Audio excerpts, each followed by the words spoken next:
Peace, peace, peace. I am Dr. Phillip Roundtree, and you are tuned into the July 15th edition of Rhetorically Speaking. Props to those of you who are watching on YouTube. Make sure you hit that subscribe button wherever it's located.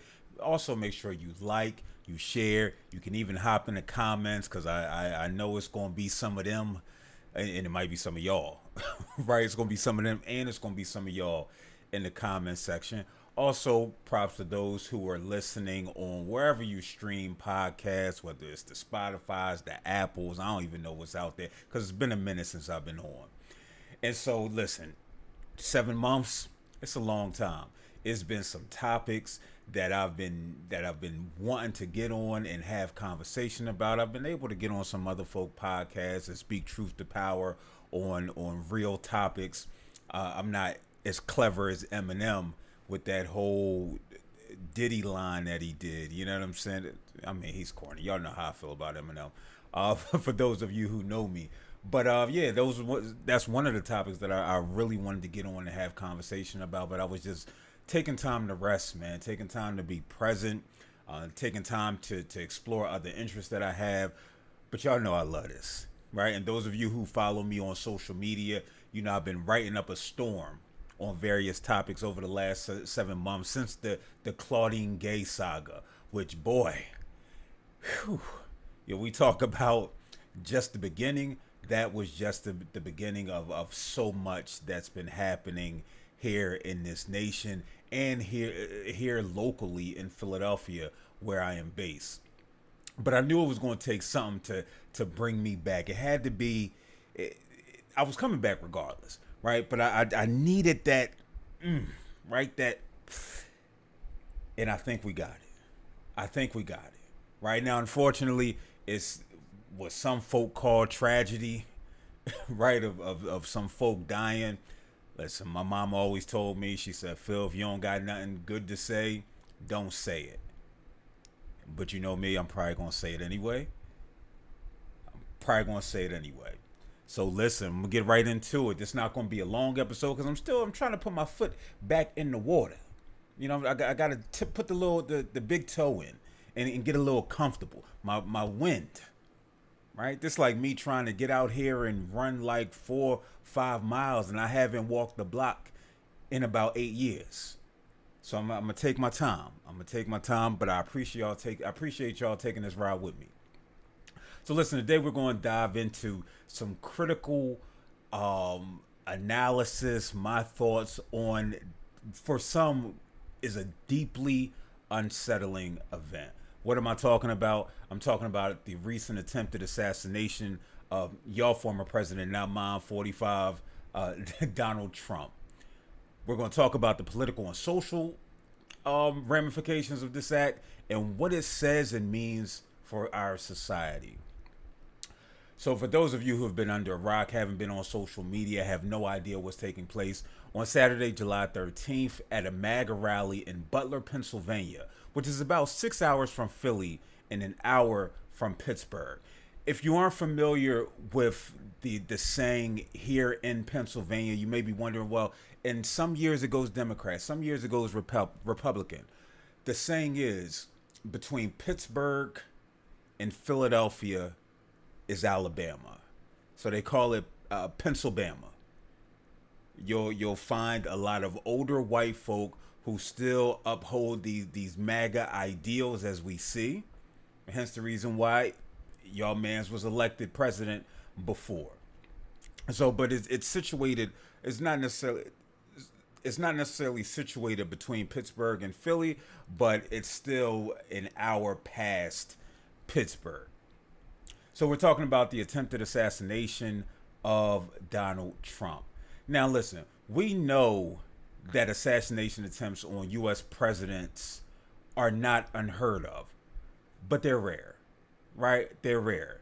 And if you've been on Black Twitter, unfortunately, the BET Awards, other worldly events that take place where humor can be had, that's where you're going to find me. You're going to find me on Twitter seeing what's circulating amongst us. Because why?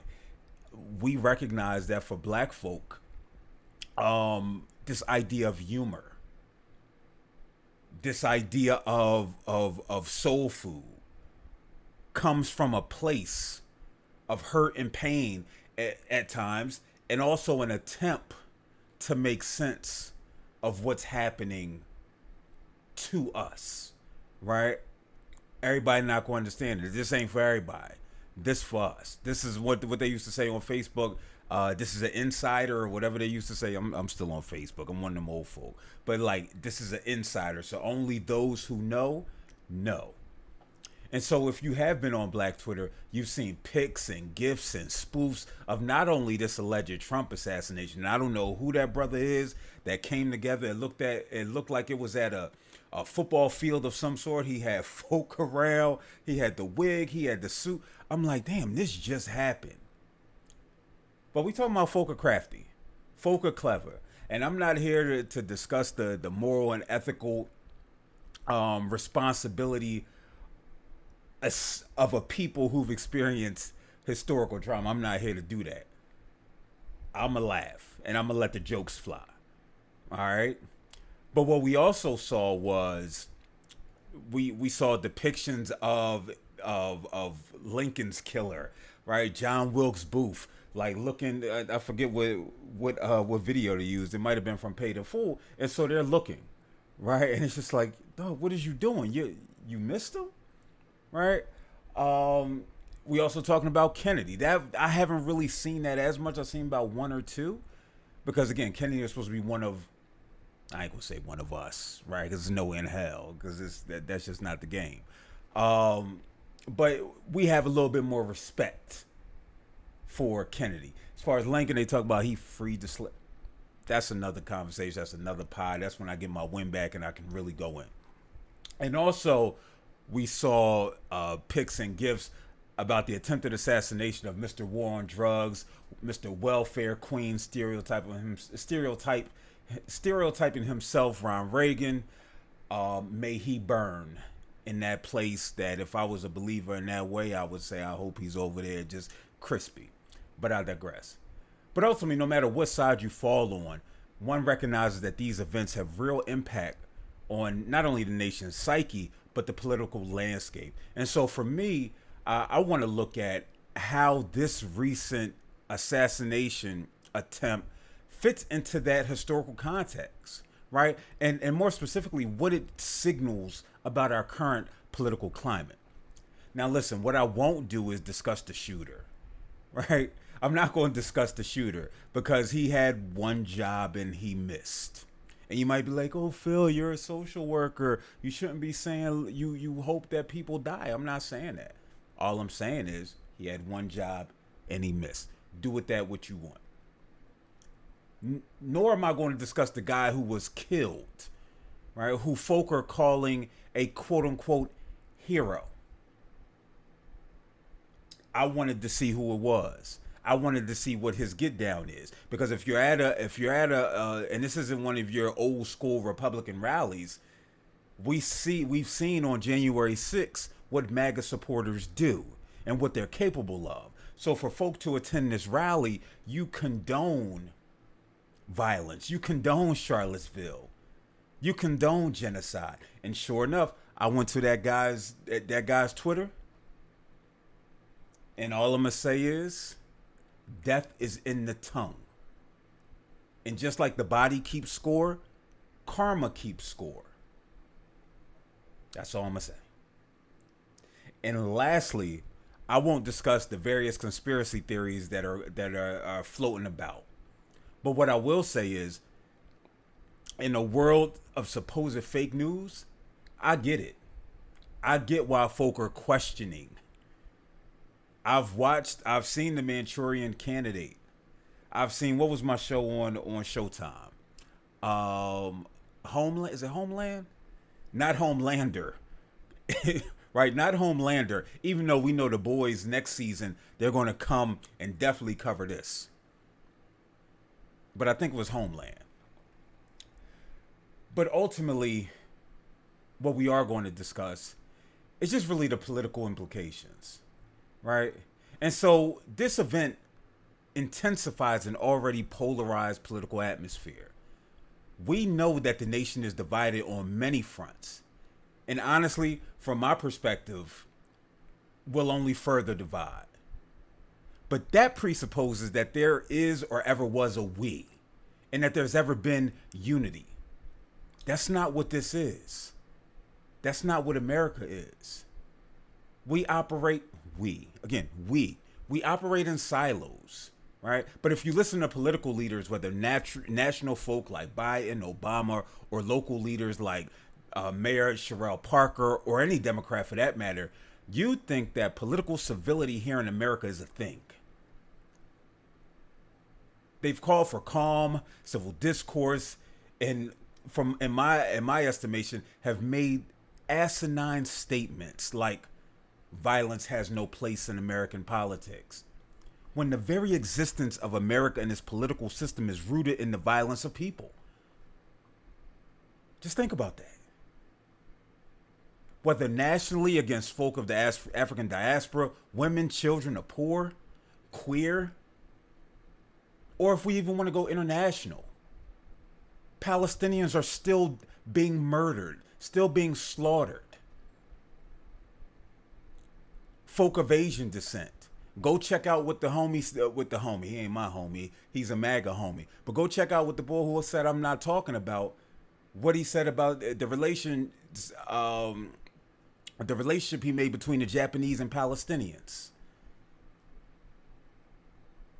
So let's get this idea of America is violence has no place in this. It absolutely does. America and its political prowess has routinely caused harm, which makes those statements laughable. Laughable. Americans' tax dollars have killed and injured several hundred Palestinians within the last 24 hours. That's political violence. Never forget Philly City Council endorsing this genocide. Because what? Israel has a right to defend itself. A police car is currently stationed in predominantly black neighborhoods here in Philly, like Germantown, Huntington Park, 24 hours a day, 7 days a week, 365 days a year, where cops sit and scroll on their phones for 8 hours till the next shift arrives. Black folk are under consistent and continuous occupation. That is political violence. There are at least 5 police surveillance cameras within a 1 mile radius of my home. Political violence. We've seen the arrest of women who had miscarriages. Political violence. The appointee of rapists in positions of power. Political violence. But you get the picture. Thus, their sentiments are not only disingenuous, but also highlights a fundamental issue in this society. Or what Kendrick said, what'd he say? They not like us. They not like us. They not like us. Now let's keep it real. Politicians are an elite group who, no matter their proximity to community, remain disconnected. Because that's the nature of the beast. Much of their time is spent fundraising, kissing babies, and shaking hands and keeping happy those donors and groups with power who coincidentally have money. That's why you can wave an Israel flag like y'all's mayor did, or pass resolutions affirming genocide, while survival is the name of the game for everybody else. When I see the public discourse on the matter, there's no part of me that's shocked. For the right, the momentum is palpable. This is a double down moment, as the botched attempt by this novice makes him look invincible. I'm reminded of that scene in Higher Learning where Remy, and I don't even want to say this boy's name, who was played by Zionist racist Michael Rappaport, unalived himself. And the response from the white supremacist groups that he was affiliated with was, this was an act of white power. And they said it, white power, white power. which emboldened them to go all in. And so think about this in terms of what took place. You saw how the bull that putting his fist up. It's just like, yo, we good. We good. This gonna bring even more people out to the polls. This gonna cause even more intimidation at polling places. Now, conversely, for Democrats, it feels like a death knell for a party that's already grappling with calls for Biden to release the delegates and allow for a swift primary and new presidential candidate due to legitimate cognitive concerns. Yes, age is a concern. Age is a concern in everything that we do here in this society. Right? But in this case, this is about legitimate cognitive concerns. Bernie is older than him. I don't have those same fears and concerns if it was Bernie who was running. But he's not. And so now here we are. And ultimately, we have to decide, and this is where I'll use we. Where do we go from here? Now, I can encourage everybody to go and engage in constructive political conversations, promote peace amongst both sides. But the reality is, this notion of peaceful discourse is reserved for a Disney movie. And that ain't this. And this ain't that. In the words of the ghetto philosopher Young Jeezy. Now, what I will encourage, what I will recommend is for black folk, poor folk, and other intentionally marginalized and oppressed groups to organize. As a consequence of this government, as we know it, is constructed in a way to keep the foot on the necks of the people. The material conditions of these groups have not improved substantially enough where one can, in good faith, say, hey, I'm going to rely on the government. Thus, sitting home and twiddling our fingers just won't cut it.